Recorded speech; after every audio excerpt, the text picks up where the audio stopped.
Welcome to this very special report edition of Hyperinflation Report number 2 with Mr. Rob Kirby. You can find his work at KIRBYanalytics.com. Mr. Kirby, welcome back to the show.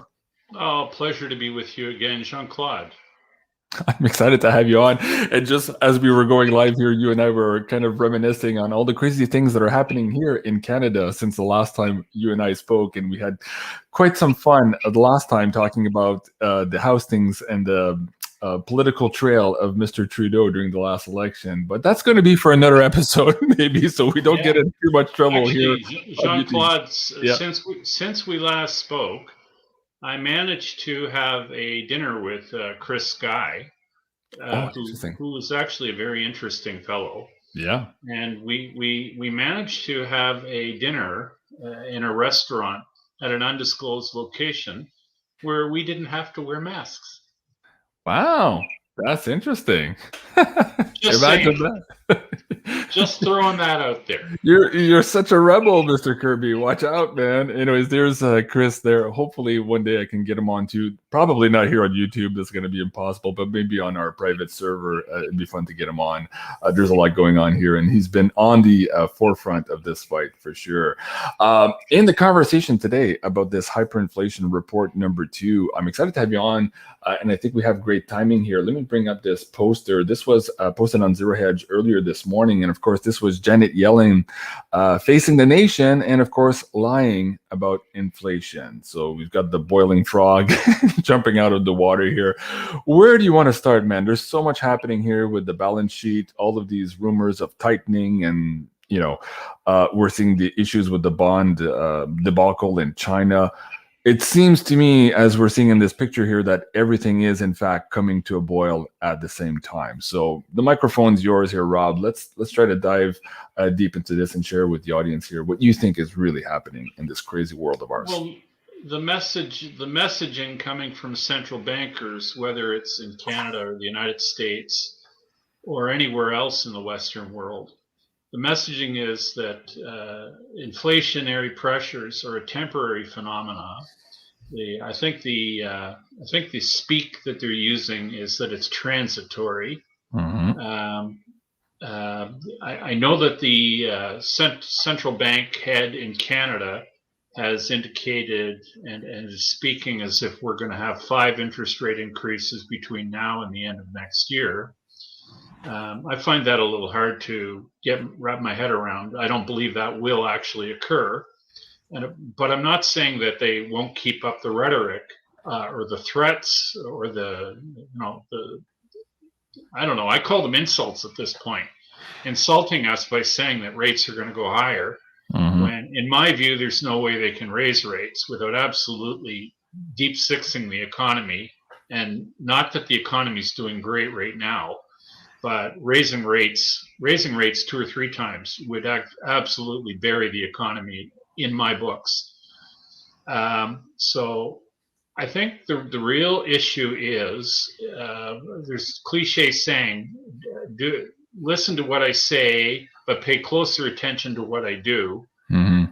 And it seems to me that what the U.S. Fed is actually getting us or preparing us for is basically easier money coming probably in the new year, first thing. I believe that will occur. I don't believe that there's going to be any substantial tightening whatsoever. I look at the growth in the Fed's balance sheet over the last year. I mean, if we were having this discussion a year ago at this time, the Fed's balance sheet was 3 and change trillion in size. Mm-hmm. That 3 and change trillion at this time last year was up from under $1 trillion when we got into the financial crisis back in 2008-9. But anyway, the balance sheet in the last year has grown from 3 and change trillion. Last week alone, it went up 88 billion. I think that was a record increase in 1 week. And the Fed's balance sheet, as of the end of last week, stood at 8.66 trillion. So the degree of monetization of U.S. government debt issuance is, let's just say, extreme. The Fed is buying the debt of the US government that it issues. Mm-hmm. This will create a scenario where the world will repudiate the dollar completely in international trade. And that is absolutely baked into the cake. I believe we're seeing evidence of this already occurring. Countries around the world are settling trade in other than dollars, but nobody dares speak of it in the mainstream media. Mm-hmm. And people might say, well, Rob, how do you know that there's trade settlement occurring in other than dollars? All I need to do, Jean-Claude, is look at the volume, the dollar volume of crypto transactions. And the dollar volume on crypto transactions on a daily basis now is often in excess of 150 billion a day. 150 billion a day translates into over 50 trillion a year in crypto transactions. To get to a number that big in annual crypto transactions, I would tell you that there is necessarily international trade settlement occurring, or you can't get to a number that big. You see, people don't understand how big a trillion is. And before we went live, you and I were kibitzing just a little bit. And I asked you, how long do you think it takes to count to a trillion? Mm-hmm. Like, people don't realize how big a trillion is. And as I shared with you before we went live, if you're going to try and count to a trillion, $1 at a time, it'll take you 32,000 years to count to a trillion. Incredible. So, and we got the Fed strapping on over 5 trillion to their balance sheet in 1 year. Mm-hmm. And this is money. This is money that's just been created out of thin air. You know, the debt's been issued, and the Fed has bought it and has put it on their balance sheet. And when you create money in that extreme fashion, yes, that's why prices are going up. Right. Prices will continue to go up. I'll get to that in a second here. There's a lot you just said in terms of the dollar repudiation. You're in good company here. If you haven't watched this episode with Cliff High and Greg Hunter yesterday, Cliff was also talking about the fact that there is now, if you're looking at the math and the volume going through a crypto, international trade happening already in crypto. So people are moving away from the dollar. And what he was explaining is that this is happening at a faster and faster clip. Yeah. And we might get to that moment that Dick Allgaier and company were looking at maybe a year ago in this remote viewing about the death of the petrodollar, where they had all these congressmen heaving and puking and realizing that it was all over. And now we're seeing the signaling more and more now in precious metals. We're seeing that tremble right now. We're seeing the tightness in supply. And we're seeing this, as Andy Scheckman says, this energy in the air where people are in a mad rush to get rid of their dollars when they make a purchase. They're telling Andy, please let me wire you the money right away and then send me the metal. I just don't want to hold on to the money. Are we catching fire here, maybe in the mainstream news, or the main guy on the street type of thing here, realizing that the jig is almost up? You told me in my last episode that everybody was already de-dollarizing, and the last guy standing here was probably a bit clueless. But has the last guy standing started to clue in on what's happening? Is that what we're seeing now, Rob? Well, look, in my view, smart money has already clued in. That the dollar is not a place where you want to have your nest egg exposed. You just smart money is trying to rid themselves of dollars and get long real assets. Now, whether that's productive farmland, it certainly isn't or hasn't been, to my reckoning, commercial real estate. Our economy is not doing well to begin with. Right. Commercial real estate is offered pretty much without really any traction on the bid side. That hasn't translated yet into residential real estate. I believe it will.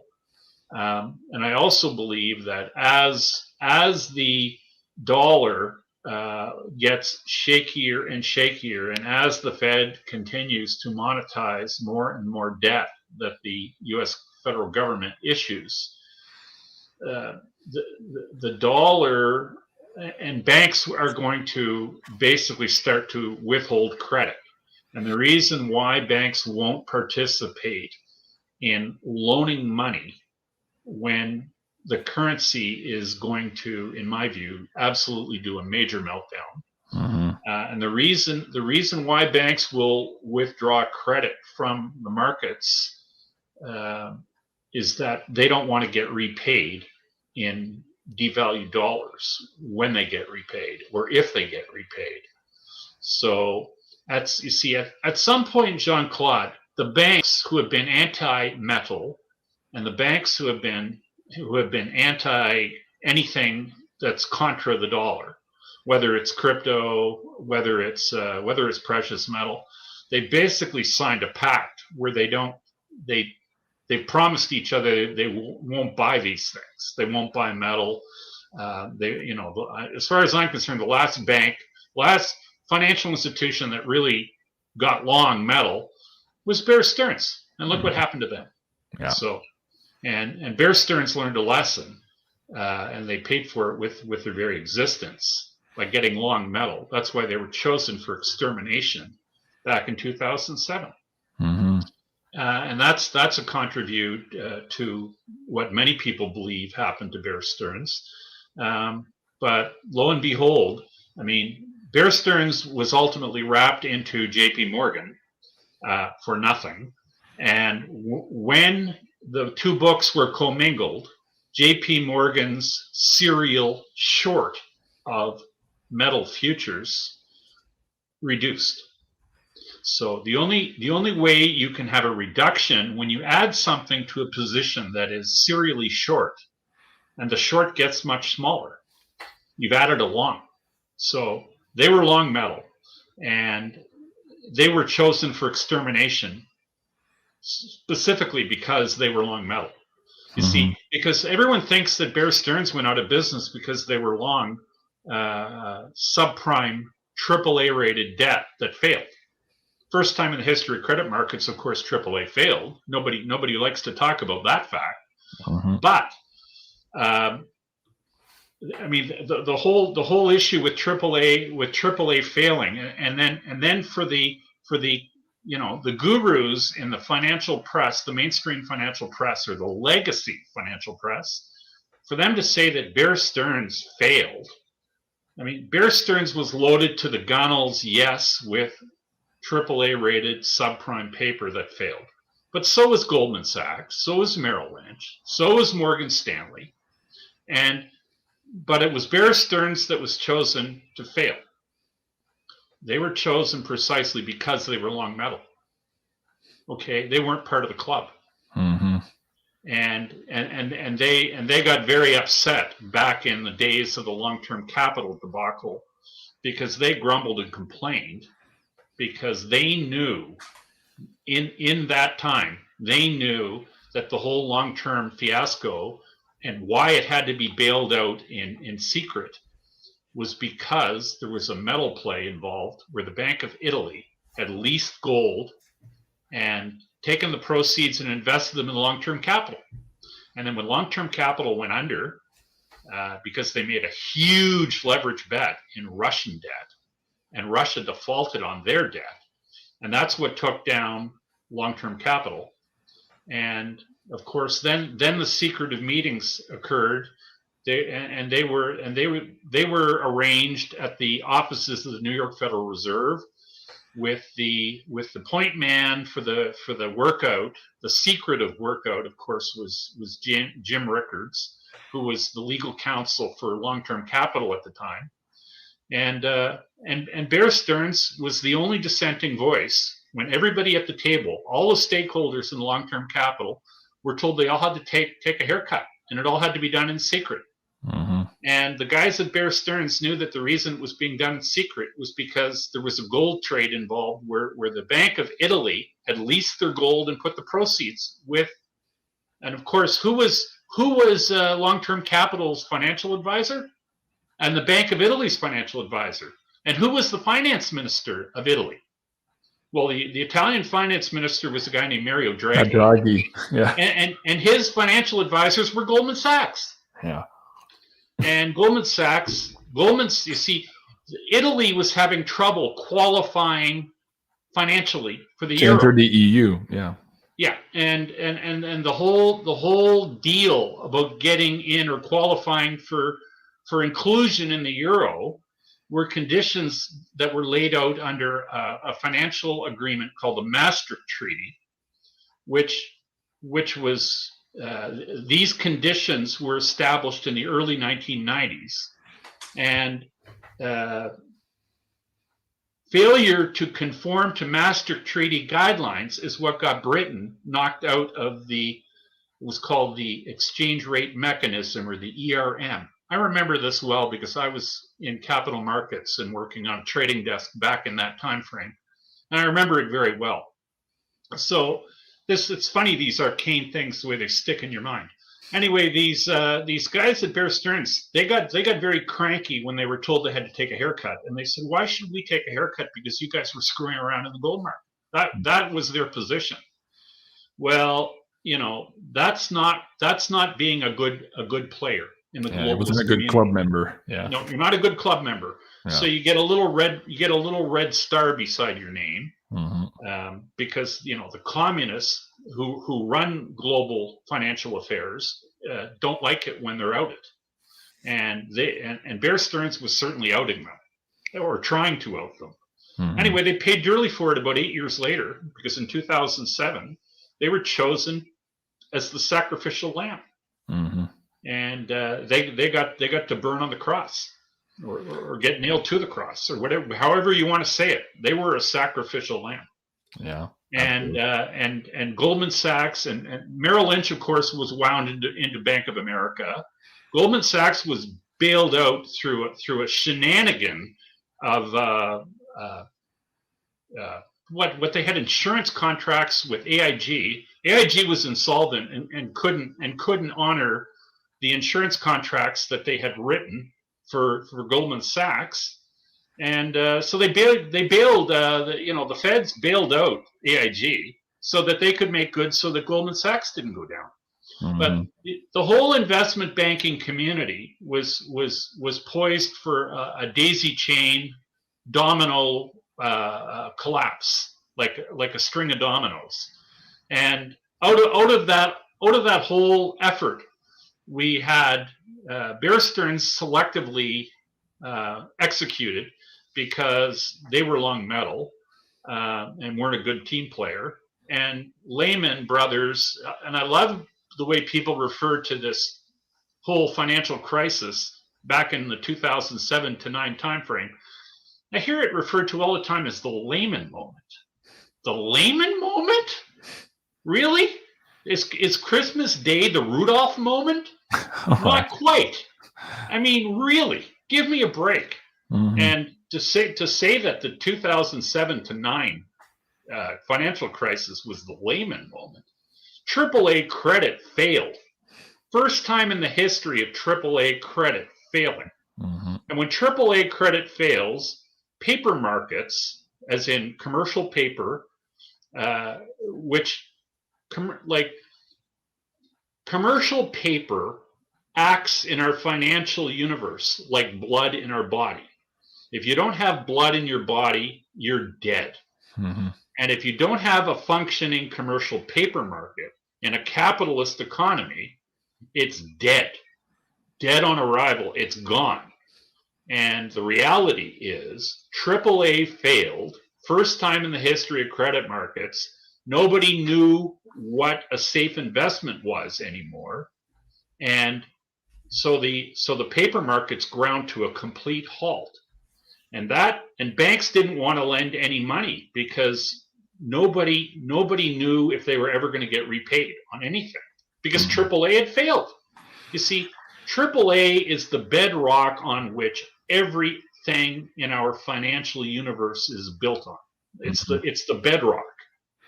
And AAA, up until that point in time, had never failed.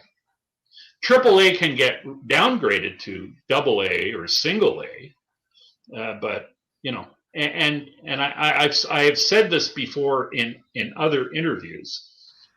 What they rated AAA was garbage. Yeah. It was worse than garbage. It was bleep. Like, it was bad bleep. And that stuff should have never been rated AAA. And the people, the Moody's, the Fitches, the S&Ps of the world who do credit rating, they should have all gone to jail for life for rating that crap AAA. But that didn't happen. So, and to be honest, that's why our financial universe is in the horrible shape it's in today, because nobody's been held to account for anything. Right. Crimes against humanity have been conducted in the open, and regulators have allowed it to occur because, by and large, the people conducting this have had the nod from government that this is the way it's going to be, or the people that control government. Yeah, I was going to say, not only did they look the other way, which would be bad enough, but they actually encouraged it. This is part of the system and the fleecing or mechanism of control of the planet. Yeah. The important takeaway, at least to me, from all this, Jean-Claude, is, you see, this is why we are inflating the way we are today. You see, this is a direct carry-on from the negligence and the mismanagement. I mean, we technically should have had a severe, and I mean a severe, recession back when we had the financial crisis. The system should have blown up then. But what we did, we effectively put a Band-Aid on an axe wound and said, let's carry on like it never happened. And in doing so, more malfeasance was absolutely invited and supported and encouraged. Right. And that's why we are where we are now. We'll get into the setup here for this confluence of events in a moment. I want to track back on that, but I don't want to forget this point. And I don't know that you can answer this question, but to me, be very delicate on your words too. And I'm going to try also. And I've never expressed this before. You talked about not being a good team member. In 2007-8, when all of this was happening, at the time, the Minister of Finance here in Canada, by the name of Jim Flaherty, was called to Washington, D.C. And as I understood it, he was not necessarily a good team member. Apparently, he was trying to find a better position for Canada, and they didn't want to play as much that game that was being played in terms of the bail-ins and the backstops, as we called it here in Canada. And it didn't turn out for him too well with his health in the next couple of years. And I wondered if you had any thoughts on perhaps what had happened there, and if I'm right in cluing in that he wasn't wanting to be a good team member with the Americans. Yeah, well, in the last 20, 30 years, Canada has not always been in lockstep with the American establishment in terms of, I'm going to say from a financial standpoint. Right. We have not always been in lockstep. And yes, Flaherty and the Harper regime, and I don't really have a lot of kind things to say about Harper. He's an old schoolmate of mine. He grew up on my street in the West End of Toronto. He went to my high school. He was one grade ahead of me. He's not. Let's put it this way: in my high school that had 800 students, he was probably never voted to be anybody who would amount to anything. But he did very well. He eventually left Toronto. He went to the I guess Calgary, and he became an underling of Preston Manning, which was the Reform Party that was Western Canadian based, and that's where their genesis was. And then the Reform Party got folded into the Conservative Party of Canada, after they were beaten severely in a federal election in the early 90s. But Flaherty, I think, had a conscience, and Harper may have had somewhat of a conscience too, financially. He may very well have.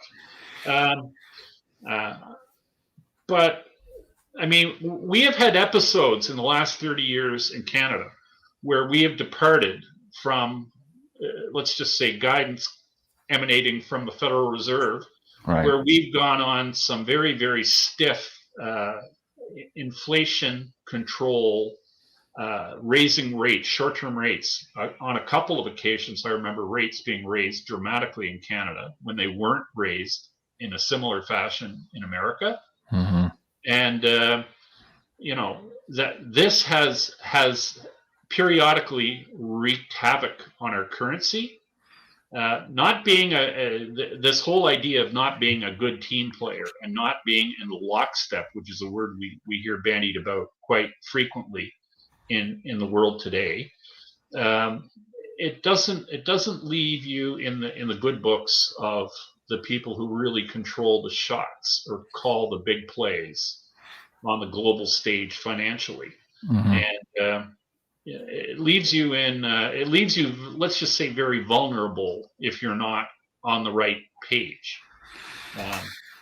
Go ahead. Anyway, I was just going to say, it seems to me that Canada today, with current leadership, seems to be a very good, obedient team player. Let's put it that way. Right now, yes, absolutely. And in those years, I'm bringing up James Flaherty here. I used to know him and work with him at Queen's Park, and I've always felt that, yes, indeed, he did have a conscience. Now, he was a politician, and he was part of a team also, and sometimes you have to toe the party line. But in many instances, he refused to toe the party line, both provincially and, of course, federally, under Harper as well. And I think he was working really hard on behalf of Canadians during this financial crisis, and perhaps that was to his detriment. Anyways, my heart goes out to him and his family. You talked about this agreement with the banksters before this Lehman moment, which was actually not the Lehman moment, but a AAA failing. And this agreement was that these banks together would agree to not buy into precious metals, which of course Bear Stearns had violated. Now, is that agreement now null and void? Are they perhaps the people who are making up this others category right now on the COMEX, rapidly accumulating physical gold and silver right now ahead of what's to come? What's changed in that landscape here for the audience? What has changed is there are countries around the world, and like let's name some names. Certain countries like Venezuela, for instance, Iran is another one, for instance. Factually, they have been cut off from transacting dollars.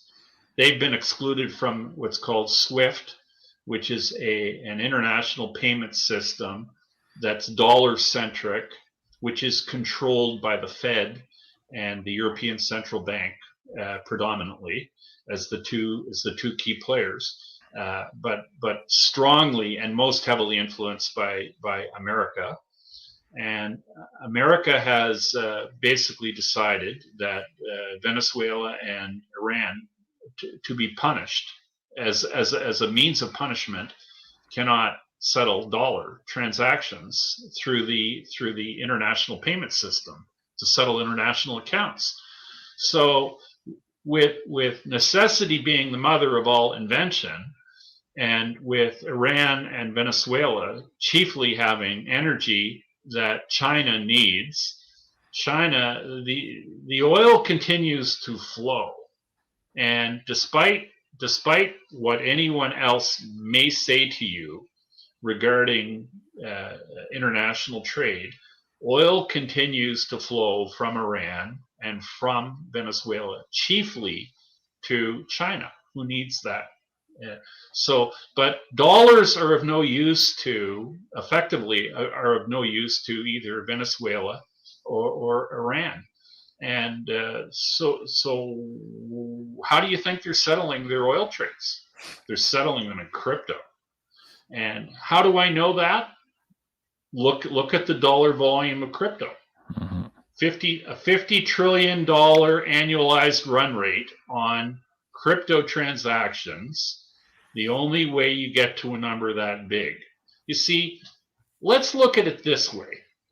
I say that, international trade accounts are being settled in crypto. I'm going to play a little game with you. And it's because this is metaphorically the equivalent. I want you to think, Jean-Claude, of something that weighs thousands of pounds. It's gray. It has a trunk, big floppy ears, and a tail. What do you think that is? I didn't have to say what it was, did I? Mm-hmm. Because there's only one thing in the world it can be. And walk like it, talk like it. It's what it is. See, and when you've got $50 trillion in cryptos transacting, there's only one thing predominantly that gets you to a number that big. And it's not you and me trading it back and forth. And it's not you and me buying, dogdirt.com or dogdirtcoin for, $5,000 and trading it back and forth a few times. Right. That is huge macro capital flow. Right. And that has trade settlement written all over it, and it's bigger than an elephant. Mm-hmm. And that's what it is. So it is occurring, and denying that it's occurring is the equivalent of putting your head somewhere where the sun doesn't shine. Right. So, if that's the way you really want to approach things, have at it. But that's what's going on. Mm-hmm. And when do you think? And why is that occurring? So, and you see, so now let's think about the ramifications of all that. The ramifications are countries that formerly did their trade in crude oil in dollars now don't have those dollars. Well, where did the dollars go? Who has those dollars? I mean, those dollars didn't disappear. Mm-hmm. America continues to issue more and more new debt. I mean, the American deficit last year was how many trillions in 1 year? Mm-hmm. And that gets added to an existing debt pile. You see, the reason why countries around the world have dollars in their reserve accounts is so they can buy things like oil. Mm-hmm. But suddenly, when a big chunk of the world's oil trade, you see, the American dollar is referred to as the petrodollar. And when countries around the world don't need dollars anymore to buy oil, what happens to the dollars? Mm-hmm. They come home. They come home to roost. Yeah. And what happens when they come home? Yeah, you and I talked about this. Prices go up. Yeah, and we're seeing it now. Prices go up. Yeah. You see, it's sort of like what happens if you spring a leak in your basement. Everything gets wet, and the house fills up, and it causes problems. And especially when instead of turning the water off out at the street, think about doubling the amount of water that's coming into your house instead of stopping it. Mm-hmm. And that's exactly what's going on metaphorically with dollar creation. I mean, the reaction to the pandemic, has manifested itself in massive outlays by governments to take, what's explained to us as corrective action. Mm-hmm. And as that's occurring, more and more new money is being created out of thin air, and fewer people around the world are willing holders of the new money that's being created, because less and less dollars are being used in international trade with each passing week and each passing month. Fewer dollars are being used in international trade. This situation is going to intensify, and more dollars are going to be required, less and less dollars are going to be required to settle international trade accounts. And dollars are America's biggest export to the world. Mm-hmm. And who wants them or who's going to need them? The dollars are starting to return home, which is why we are seeing transitory inflation. Mm-hmm. And as more and more dollars return home, we're going to learn that the inflation that was first said to be transitory isn't transitory at all. It's going to become structural and permanent. Mm-hmm. And the dollars are going to continue coming home. And America, you see, here's the issue too. America is showing no signs of letting up on their spending, are showing no signs of becoming more prudent or disciplined in their management of their financial affairs. If anything, it looks like the amount of debt America will have this year will be bigger than last year. And I mean, last year the Fed's balance sheet grew by $5 trillion. So what's the Fed's balance sheet going to be next year? Is it going to be $5 trillion is what they're admitting to, of course. Yeah. Well, there you go. And there's as far as I'm concerned, if you follow the work of Dr. Mark Skidmore and Catherine Austin Fitz, their work is highly supportive to the notion that there's a great deal more money being created than what is admitted. Mm-hmm. Dr. Skidmore's most recent work centered on the year 2019, where in the Social Security Trust complex, which has under its umbrella roughly $400 billion in investable retirement assets. And the chief manager, of course, of that is none other than a company called BlackRock. And they turned over those $400 billion in investable assets to the tune of over $44 trillion in 1 year. How does that work, Rob? Well, Dr. Skidmore has put the question directly to the U.S. government, but he's not getting any answers. Okay, yeah, surprising. And surprise, surprise. Yeah. Nobody wants to talk about national that. security issue in FASB 56, right in your face. It's to me it stands, Jean-Claude. It stands as a big neon sign that says fraud. Fraud is occurring here with a big arrow, right to the Social Security Trust Administration, and that's where I believe the real guts of money creation is occurring. In my view, I think the money's created there.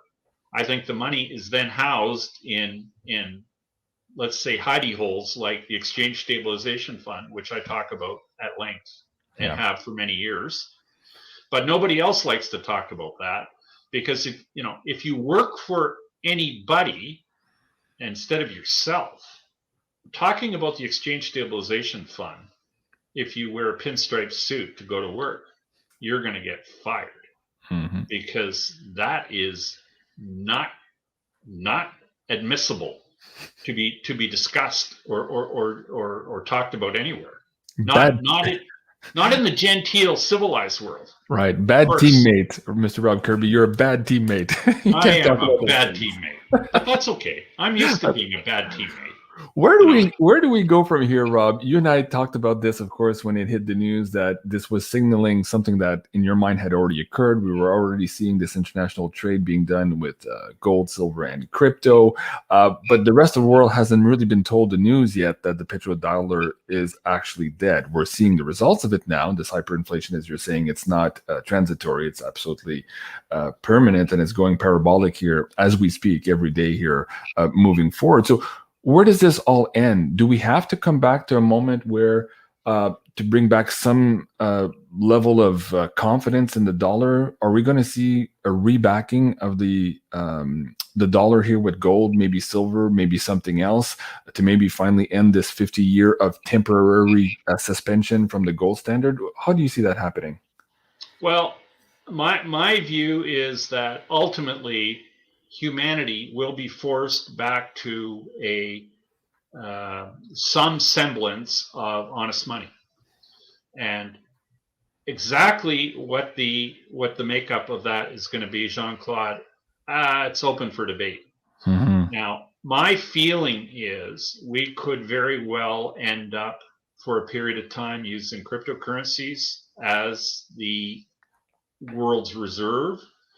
We could very well, and the dollar in its current incarnation is dead on arrival in my books, at least in my view. There's going to be no recovery for the dollar. My personal view is America doesn't have any gold, so America is going to resist ever backing their currency with gold again, because I don't believe they have any. There has been no credible audit of American gold since the Eisenhower administration in the 1950s.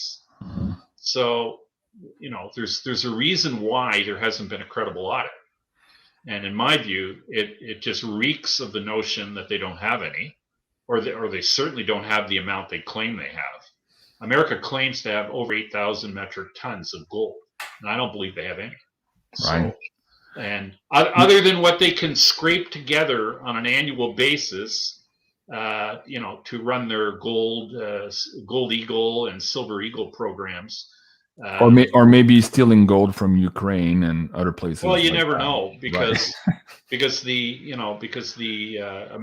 America does allegedly have gold that they hold in trust for other countries, and how much of that they may or may not have dipped into, I don't know. Right. Except we can cite examples of America holding gold in trust for Germany, and back 5-6 years ago, when Germany asked if they could have some of their gold back, they were told no. And then they were told yes, but in 7 or 8 years. and then they said, if we can't have our gold, if we can't have it, can we come and just do an audit on our gold? And they were told no. No, you can't do that either. You can't, your gold, you cannot come and visit it.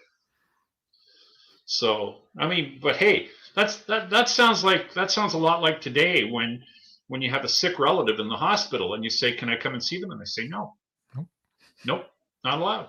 Not allowed, sir.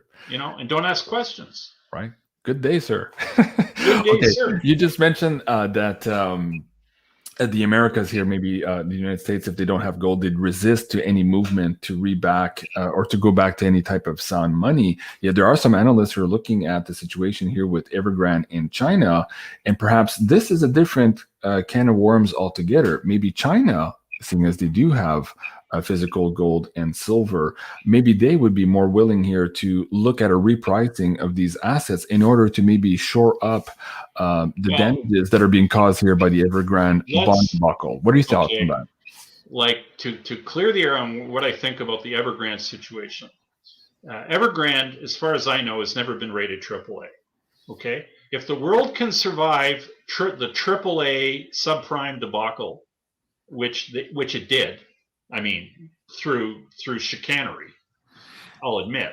But if the world can survive AAA failing, I think Evergrande is probably rated triple Z or triple M or triple whatever it is, but it's nothing anywhere near investment grade. If you see, here's the thing: if you buy junk and it fails, it's like shame on you, okay? Because you should have known, right?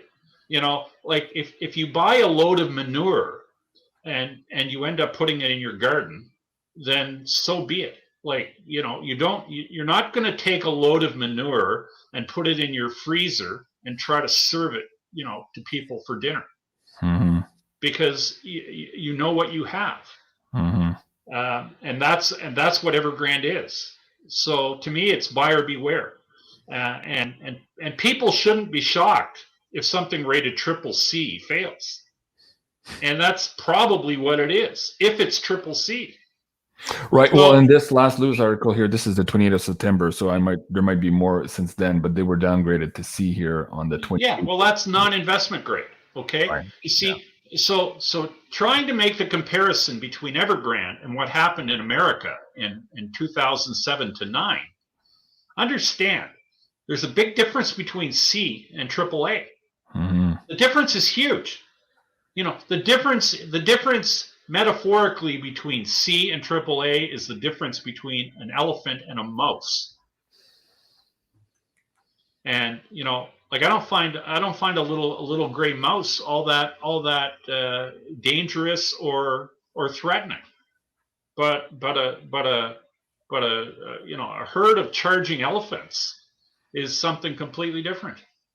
And so you don't think Evergrande here could cause some havoc in our financial system, or it could absolutely. Hey, listen, Jean-Claude, it could cause ripples for sure. Right. But I mean, I'd like to know who owns all the Evergrande bonds. Mm-hmm. I'd really like to know who owns them. And I wouldn't be surprised if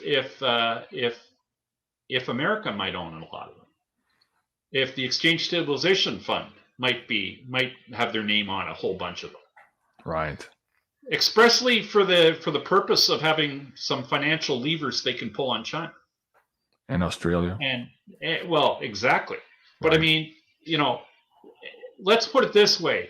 You see, I'm of the persuasion, and my work tells me it's very likely that inside the Exchange Stabilization Fund there might very well be $150 trillion. And people might think I'm crazy to say that, and that's fine. You're entitled to your opinions, but I look at it this way. You see, I'm also a believer in the work of a specific body of work done by Chris Martenson, Dr. Chris Martenson. And he produced a piece, a video expose back in 2009 called The Crash Course. And what the Crash Course outlines is how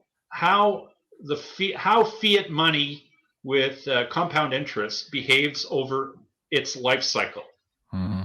And what happens when you have fiat money with compound interest is that the amount of money in existence grows in the beginning at a very shallow curve upward to the right, but very shallow, until it reaches an inflection point where money growth goes vertical and parabolic up. And the dollar is on the vertical curve now, where increasingly larger amounts have to be created, and it's not Rob Kirby thinking this. It's math. It's pure mathematics. Fiat money with compound interest reaches an inflection point where it grows vertical, and the amounts created can't be contained by the system. And if you stop that growth, the whole system collapses on itself of its own weight. Mm-hmm. And we are inflating. And you see, the real problem for the Fed is, where do they put the money? They don't know where to put the money. They can't retire all the debt, because if they retired all the debt, the whole world would know that they've got way more money than they ever admitted. And the dollar would collapse overnight. Yeah. And they won't allow that to happen. So where are they putting the dough? Where are they hiding it? Well, the Exchange Stabilization Fund was created in 1933. Its mission statement basically was to ensure the dollar's use in international trade forever. Mm-hmm. So that's what its goal is. So how do they do that? Well, they do that by supporting things that are central to the dollar existence, like the dollar debt market. Some of those proceeds are used to make the stock market look robust, and that's why you have the likes of BlackRock and Vanguard, the two of them, that own basically and control basically every enterprise in the world. Mm-hmm. I mean, there's been talk about BlackRock, a lot of talk in recent weeks over the percentages. And it's like, I look at it this way. BlackRock was created in 1988. Months after basically the same time period as the creation of something called the Plunge Protection Team, and it's formally known as the President's Working Group on Financial Markets. And that was created in the aftermath of the 1987 stock market crash during the Reagan administration. And they created this plunge protection team to ensure that we didn't have another near wipeout of our financial system, which we came very close to in 1987. And they basically jerry-rigged the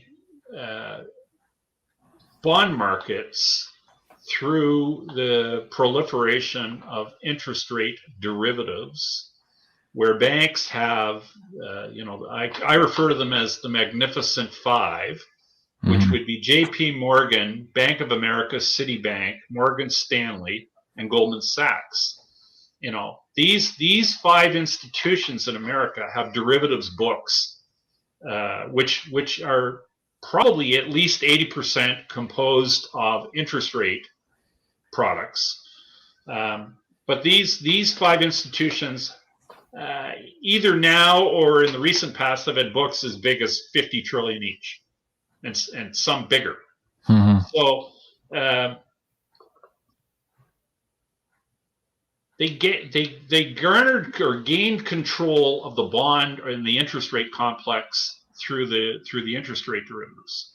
So, and then at the same time, it would go to make a lot of sense to me that they would also want an entity that would have or allow them to harness and take control of the equity complex, which is the stock market. Because a healthy stock market is, one of the chief signals of a healthy currency. If you have a healthy currency, and if you have a healthy economy, you should have a healthy equity market.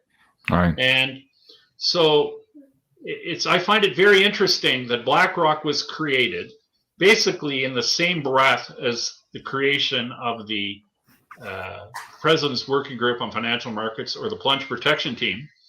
And I mean, BlackRock in 30 years has grown to be the biggest asset manager on the planet.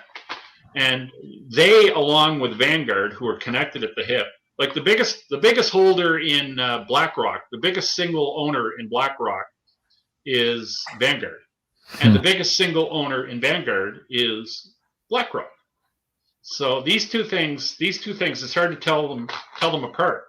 But these two financial houses together, they are the biggest shareholders in the likes of. I'll give you and this is not an exhaustive list. Okay, but together, these two institutions own 16% of Citibank, 11.5% of J.P. Morgan, 10% of Bank of America, 14% of Goldman Sachs, only 6.5% of Morgan Stanley, 12% of Microsoft, 11% of Apple, 11.5% of Facebook, 12% of Google, 11% of Netflix, 12.5% of ExxonMobil, 15% of Northern Trust, United Airlines 14%, American Airlines 14%, Boeing 11%, AT&T 12%, Raytheon 13%, Northrop Grumman 11%, State Street, massive financial house in its own right, 14%, Pfizer 12.5%, J&J 13%, Moderna 9%, Tesla 9%, Amazon 9.5%, Verizon 15%. Who's that one? Berkshire Hathaway 15%.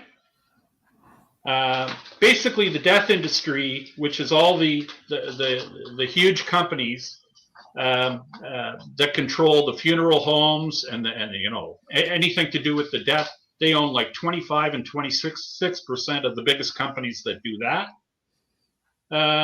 Who else? I think we hit on Apple, Facebook. Yeah, we got all those. But I mean, you see, this is not an exhaustive list. And I think I said Tesla, Verizon, Berkshire. Yeah. I went through all these. Anyway, these were just a grouping of names that I spent 20 minutes at my desk just plugging in, who are the biggest shareholders of these.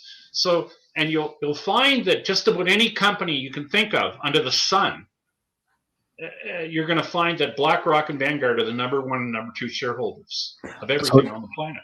So you just mentioned under the sun and on the planet, and I wanted to go here with you. I was waiting for you to finish this exhaustive list here, and it's just very a surface. It's not that exhaustive. It's just a few names I cherry picked.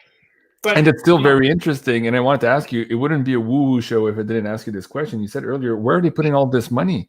Is it possible in your view that they're putting this money in another system that is not our system here? And you know what I'm saying? What do you think? I'm gonna answer that this way. I think they have way more money than anyone understands. And the reason they have way more money than anyone understands is because of this whole issue with fiat money with compound interest. Mm-hmm. The amount of money being created is way bigger than anyone understands. And understand it this way, if the money being created isn't continually created, compounding with more and more and more every year, the whole system blows up. So they are creating it because the system hasn't blown up yet. So we know they're creating it because mathematically they have to. Mm-hmm. So the real question is, where are they putting it? Has it not occurred to anybody that America, I read something this morning. Janet Yellen said that the United States government was going to run out of money by December 15th. Does that mean they're going to recall all their aircraft carriers and all the nuclear subs are going to return to base, and that America isn't going to entertain, getting involved militarily in places like Venezuela or Syria or the Ukraine or the South China Sea or in Korea? When is the last time you ever heard anyone say America can't build their next nuclear aircraft carrier because they don't have enough money? There's always enough money there's never enough money to do stuff at home that might create or directly fuel inflation, right? Social spending. There's always a question of whether we can afford that. Mm-hmm. But boy, anything that the military-industrial complex needs, not a problem at all. If we need 2 new nuclear aircraft carriers, we get them. If we need 600 new state-of-the-art attack aircraft, we get those too. Mm-hmm. If we need 300 new helicopters, we get those. If we need to put up another 50 or 100 or 300 telecommunication satellites, there's always money for that. Or the next iteration of the Solar Warden fleet. All I'm saying, listen, look at what's occurring as opposed to the rhetoric we get. Yeah. The rhetoric we get is that money's tight. Okay? The rhetoric we get, why is it, Jean-Claude, I've always wondered this one myself. I know when I bought my first car, which would have been in the 1970s, I paid for it with $1,000 bills. I went to the bank and I got $1,000 bills. I bought my first car, it was used. I bought it for $3,000. And I paid with 3 $1,000 bills. They don't make $1,000 bills anymore. Mm-hmm. There's never been more money ever. There has never been as much money being created than right now, ever in the history of mankind. But yet, the largest denomination of bill we have today is 100. Mm-hmm. Why is that, Rob? Why is that? It's like, look over here, and then over here, I'm gonna take something from you. Mm-hmm. It's misdirection, is what it is. They want us to think that money is dear. They want us to think money is scarce. And the reality is, the real truth is, money is so plentiful that they don't even know where to put it. Well, I think it was in the safety deposit box that Brian Mulroney was holding somewhere in New York after his deal with the what was his name? That was in a brown envelope in his lapel pocket, I think, in his jacket pocket. And he forgot about that. Yeah, Ronnie is saying I never saw $1,000 bill. I remember those purple or pinkish purple bills here way back when. They don't have that. Of course, they're making a joke of Brian Mulroney not reporting on his cash deals with the gun runner. He forgot that he had $800,000 in a brown envelope in his breast pocket. Yeah. I mean, I would like to forget if I had that much money too. Yeah, exactly. But when it became tax eligible, he reported those taxes. I remember. Oh, of course. It was an oversight. Absolutely an oversight. Yeah, just an oversight. Yeah. Oh my God. Always fun to have you on here, Bill. Rob, before we go, in the last couple of minutes here, we've talked about a lot of deep woo stuff here in the financial system, but for the man on the street, what can they do here? Of course, things are going worse and worse. Hyperinflation is hitting us. We're seeing the shortages in the supply line right now. We're seeing, even if you have money right now, having difficulty maybe getting the things that you actually need as opposed to the things you want. What can the little guy on the street do right now, seeing as these bigger macro players are already moving away from the dollar, using cryptocurrencies? What can a small guy do right now? Is that gold? Is it crypto? What say you? I think you want to you want to be prepared, and I'm a believer in having some preps. I think you should have some storable food. I think that's very important because with supply chain issues arising as they have, we could see critical shortages of some key staples in our diets. So having some storable food, I think, is intelligent. How much depends on probably on your circumstance, and you got to be your own judge where that's concerned. Financially, I think you want to own. Probably you want to be long. I call them anti-dollar. The anti-dollar trades, and the anti-dollar trades to me are gold, silver, and cryptocurrencies. And I think you're going to be well served with metals ultimately. And the reason I say that, even though the price action on metals has been dismal over the last year and a half, I mean, not 2 months ago, but September last year, September of 2020. Just remember, the price of gold in September, at the beginning of September of 2020, gold was at 1,900 and Bitcoin was at 9,000. Today, Bitcoin's over 60,000 and gold isn't even 1,900. Right. But here's what I'm going to say about that. Gold prices and silver prices are suppressed, okay? Because the guys doing the suppressing are the American government. And they have this resource called the Exchange Stabilization Fund where they've hidden all this money that I've talked about. They use that money to effectively, basically to throw it away by suppressing and shorting futures in metal. And you see, the regulatory environment in the futures complex is such that regulators do not out their people that sign their paychecks. Right. Regulators are part of the government. And when the government's involved in nefarious price suppression of metals, regulators who are paid by the government aren't going to out their employer and say that what they're doing is crooked and wrong. We have laws, commodities laws on the books, which technically mean that these regulators should be outing the people that employ them, but they don't. Okay, and they're not going to anytime soon. And what will happen ultimately at the end of the day, what will happen is that these fraudulent price manipulating entities, whether it's COMEX or the LBMA, which is the London cohort in the metals supposed price discovery arena. You've got New York and London who set the price of metal. And when this all blows up, which it will ultimately, metals will be set free. And then you will see price of metals go up a lot like we've seen the cryptocurrencies. Right. And the reason why cryptocurrencies are not contained or haven't been contained to date is precisely because blockchain protocols prevent the selling of cryptocurrencies that don't exist. You can't sell a cryptocurrency that doesn't exist. Now, recently there have been attempts to corral the crypto markets. You know, a couple weeks ago we had the creation of the first Bitcoin ETF. Yeah. But the first Bitcoin ETF does not settle in actual Bitcoin. It settles in Bitcoin futures. Mm-hmm.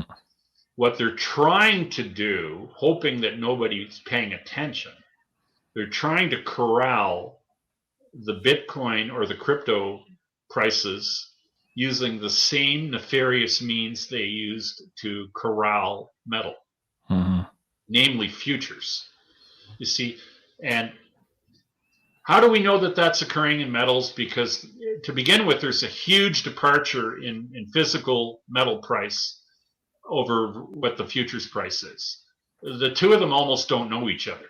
I mean, you know, we've got a silver price, for instance, at roughly, I think it's $25, give or take, today. Yeah. I mean, but to buy a silver eagle, I think you probably are paying at least an $8 to $10 premium right now, if you're going to get any. Okay, and there might not even be any for sale. But I mean, I think you're closely affiliated, I believe, Jean-Claude, with Miles. It's Miles Franklin. Miles Franklin, yeah, precious metals. Yeah. And so I mean, what like, and Miles Franklin, I would say, are probably as good as anybody in terms of pricing on silver eagles. Yeah. What's the best price you can? Are they giving some away at $4 over spot? No, that's Britannia's. Right. But I see their maples are $5.25. I mean, think about that's a 20%. That's a 20. What is that? A 20%? More than 20%. Over 20% over the price. Yeah. That supposedly silver is. Right. And that's cheap compared to other dealers. But I get your point. And there are other outlets that are selling them for more and getting it. Yeah. And getting it. Yeah. So anyway, that the premium for physical over the alleged price tells you that there's something not right about the price. Right. There is something wrong about the price. It's not a true price. Mm-hmm. And I think those premiums have been higher. And, I know 10 years ago they were a lot lower and they've grown over time. I would expect over time that those premiums will continue to grow. But at some point, when this collusion and this suppression on metal breaks down and they're free to trade in a free market, I don't think you're going to be able to buy them. So if you're not pre-positioned and own them, you won't get any. Mm-hmm. So with the cryptos, blockchain protocols mean you can't buy Bitcoin. You can buy a Bitcoin future, and you'll be able to buy a Bitcoin future anytime. Mm-hmm. And you see, that is in my view anyway, that's a crass attempt on the part of officialdom to try and deflect money into the futures complex, where they can effectively neutralize. You see, they want people to believe that if they buy a Bitcoin future or the Bitcoin ETF, that they have exposure to Bitcoin, and they don't. So, but I don't think the investment community is going to fall for that, because I think the investment community realized that they've been screwed in the metals with futures.